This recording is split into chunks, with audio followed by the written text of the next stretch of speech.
It's the real news. I'm Aaron Mate. The Dow Jones Industrial Average has risen above 22,000 for the first time. On Twitter, President Trump posted a series of messages taking credit. Corporations have never made as much money as they are making now, Trump said. Well, to what extent is Trump responsible for these gains? And if he has something to do with it, does that even matter? Joining me is Dean Baker, co-director of the Center for Economic and Policy Research and author of Rigged: How Globalization and the Rules of the Modern Economy Were Structured to Make the Rich Richer. Welcome, Dean. Thanks for having me on. So what is Trump talking about here, and what does it mean? Well, I mean, the market has hit record highs, no doubt about that. Question is this A, does Trump deserve credit for it? B, is that something anyone really want to take credit for? Basically, there's three stories one could tell about run-up in a stock market like this. One is that it's just irrational, that people are, Greenspan used the famous term, irrational exuberance. So it's not really based on anything. Now, if that sounds strange, here you have these, well-informed investors moving around billions of dollars. Could they be poorly informed? Well, answer yes. I mean, we've seen that again and again. Back in 2000, AOL.com was worth $250 billion. A year or two later, it was worth about 1/10, maybe 1/100th of that. So they make serious mistakes. And of course, back in the housing bubble years, they all thought subprime mortgage-backed securities were AAA. So you can't rule out, that they're just excited. Prices are going up. Great. Keep going up, and that's certainly a possibility. But let's assume that it's actually based in some fundamentals. And very important to keep in mind, stock market in principle is the value of future corporate profits. So let's say it's based in the fundamentals. They now expect corporate profits to be higher than they did, let's say, going back before Donald Trump was elected. Two reasons for that. One could be they expect more rapid economic growth, so we'll have a bigger pie, which means profits will be larger, other things equal. The other possibility is they think corporate profits will grow at the expense of wages. Taking those two possibilities, I literally know no one who's increased their projection for economic growth. The International Monetary Fund actually just lowered it. And if you're going to say, well, investors know better, you'd go, usually if they were expecting stronger economic growth, that would go along with higher interest rates, higher long-term interest rates. We don't see that.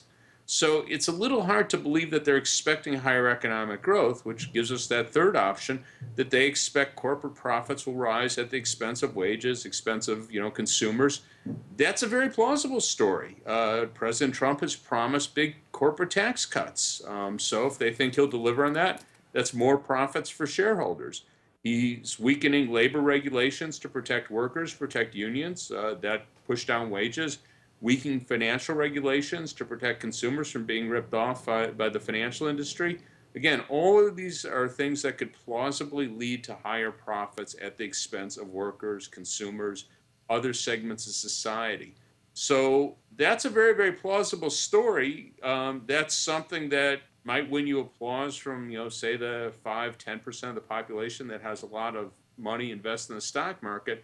But for everyone else, that's not really good news, not something you'd really be happy to see your president taking responsibility for. Yeah, Dean, when you're talking about this, these forecasts as perhaps based on lower wages, I'm reminded of the testimony to Congress by the former Fed chair, Alan Greenspan, who was taking credit for economic growth, but attributed it to, I believe his words were, growing economic insecurity. Yeah, we've seen, again, workers' bargaining power is much weaker today than it was 2 or 3 decades ago. Part of that story, obvious part, is labor unions are much weaker. You go back 1980, close to 20% of the workforce was unionized. Today, we're looking at around 10%. That's a big deal. We've had long periods of high unemployment. Certainly, we're coming down. The unemployment rate today is 4.3. That's not high, but we've had this long period of very high unemployment, which means, made workers insecure, that ate up their savings. So workers certainly are feeling, I think, less secure in most cases, and that puts them less well positioned to push up their wages. And Dean, what about GDP? In the second quarter, it grew 2.6%. Trump took credit for that as well, said it was fantastic. Is that actually a impressive rate of growth? 2.6 itself is not particularly impressive, but even more striking, again, these numbers are erratic, so you have to combine quarters. So the first quarter was 1.2%. So, if you want to take the average of that, we're looking at less than a 2% average rate of growth. That's not terribly impressive. And again, the other part, how much do you contribute to that? He hasn't passed any major legislation since he's been in office. He's made some regulatory changes, which over time may have some effect. Again, how much we could argue over, but at the outside, maybe it could increase growth a tenth of a percentage point. It almost certainly has done nothing like that today. So, A, it's not a lot to brag about, and B, it's not clear he deserves any of the credit for it. I just want to ask you more about something you said earlier, which is this notion that stock market prices are sort of whimsical, that they're based more on mood than actual, concrete economic factors.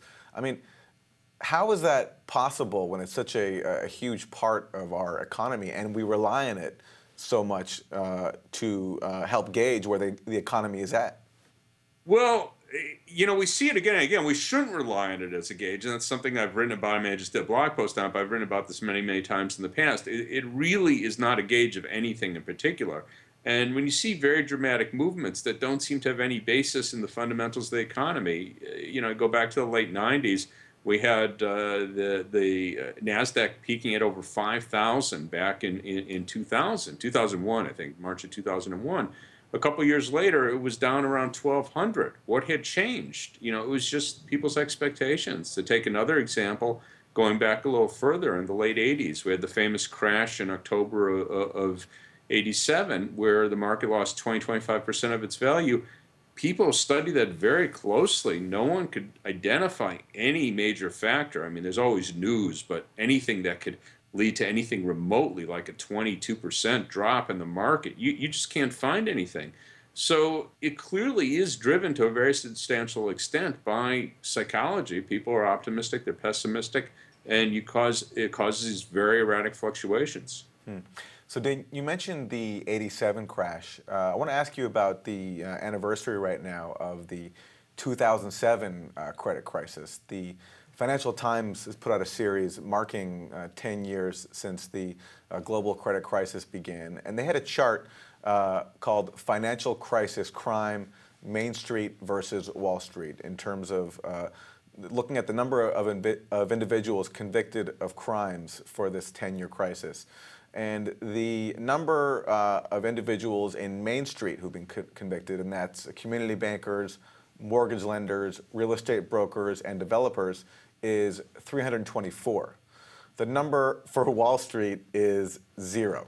Yeah, I mean, this is an outrage. And this is exactly, the sort of thing a lot of people were upset at the Obama administration about, because this was under their control. So you look back to the Obama administration, there are a lot of people that, myself, other progressives, that, we said we wish he had done more in terms of stimulus or gotten us a better health care package, all sorts of things like that. And he could say he has to get stuff through Congress, and that's, of course, true. So it's a tough debate. What could he have gotten through? Could he have gotten more? Who knows? He could have certainly tried. But that's aside the point. But the question here, he had control over prosecuting the Wall Street crimes. And there's no doubt that these guys committed lots of crimes. And just to be clear, a lot of them, people have done analyses, a lot of them were heavily invested themselves in real estate. They say things, and I think it's true. They believed in the bubble. That doesn't change that a lot of what they did was a crime. Putting a fraudulent mortgage into a mortgage-backed security is a crime. And it's almost inconceivable to me. These are not stupid people. It's almost inconceivable to me that you didn't have a lot of people at Goldman Sachs, at Wells Fargo, at Morgan Stanley, the other big banks, that knew that they were putting a lot of fraudulent mortgages into mortgage-backed securities and selling them around the world. That's a crime. And not one of them had to go to trial for it. Yeah, I should clarify. I mean, there were a couple of people from Wall Street overall, like one lender, I believe, who was convicted. But the 0 number refers to senior Wall Street officials. Let me ask you, Dean, the explanation that I've heard from Eric Holder, who headed the Justice Department during all this, is that, look, a prosecutor would love to make these kinds of cases. They're dream cases, he said. But he just said that the cases were not there. It was too difficult to be able to prove a criminal act. Well, there's zero evidence they tried. I mean, the way you would do this is you would build up. So you have people going, okay, you put this, clearly bogus mortgage, or, literally hundreds of mortgages, you pull them out. They're totally, you have crossed out numbers. You have all sorts of things that don't make sense. You put this into a mortgage-backed security. Why'd you do this? Are you an idiot? And these are all people, with Harvard degrees. They're not idiots. And they eventually you'll get these people to flip, because you want to go to jail, or do you want to talk about why you did it? And, presumably a number of those people will be persuaded, rather than spending a number of years in jail themselves, to say, well, I did this because I knew the person over me wanted these sold. And then you go to that person over them and you go, hey, we got, two of the people working under you said you wanted them to put fraudulent mortgages in mortgage-backed securities. What do you say? Do you want to go to jail? That's the way you build a case. And these guys know how to do that. They've done that, many of them. They do it in other circumstances. That's how you build a case. There's zero evidence they tried. So finally, Dean, I want to ask you about Democrats. They recently put out their new agenda that they are putting forth to voters to reach them in the 2018 and 2020 campaigns. It's called A Better Deal. Does not include single-payer health care, but it does include a plan to lower the cost of prescription drugs. It calls for taking on corporate monopolies, and it revives the infrastructure proposal from the Hillary Clinton campaign, a mix of private sector incentives and also government investment to create something like 10 million jobs, I believe. What are your thoughts quickly on A Better Deal? It's a mixed bag. I mean, the infrastructure part's good. It's great to see them talk about antitrust because, again, this is an area President Obama completely neglected. They certainly could be bolder in going after the pharmaceutical industry. There's a very good bill proposed by Sanders and Warren and signed on to by even people like Gillibrand, more centrist members of the party. It's not there. So I'd say it's a very mixed deal. I should also point out nothing on Wall Street. Very, very big disappointment. So, I think they're kind of stuck here in the sense that they see, the sentiment on the left, the activists pushing them to the left. But, these are people who made their careers with big donors, and they're not about to buck them all right now.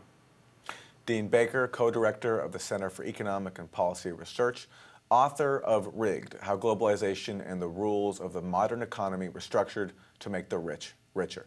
Dean, thank you. Thanks for having me on. And thank you for joining us on The Real News.